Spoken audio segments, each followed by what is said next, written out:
ఇరుకు పాలు వాళ్ళంటే ఎగసెక్కలుగా ఉందా మీకు అసలు? అంతే 10 పైసలు దిప్పేస్తా. ఇంతమంది ఉన్నారు బస్సు, 50 మంది 10 పైసలు చెప్తలేవు నువ్వు.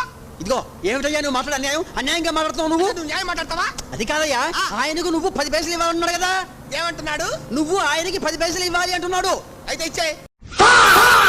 ఏమండి టైం ఎంత అయిందండి? 9:10.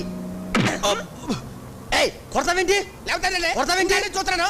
ఇరుకు పాలు వాళ్ళంటే ఎగసెక్కలుగా ఉంది మీకు. ఇప్పుడు ఏమైంది? లేవడిగాను టైం అడిగావు, మీరు నాకేం చెప్పారు? 9:10 అయిందా? 9:10 చెప్పాలి కానీ 9:10 అంటావు నువ్వు.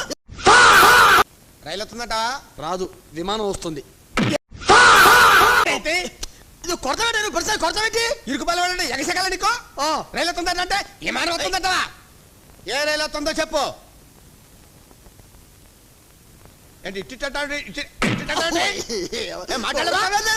నీలో ఇంత ఫైర్ ఉందని నేను ఎప్పుడు అనుకోలేదు బావా. నువ్వేంటి? నేనే అనుకోలేదు.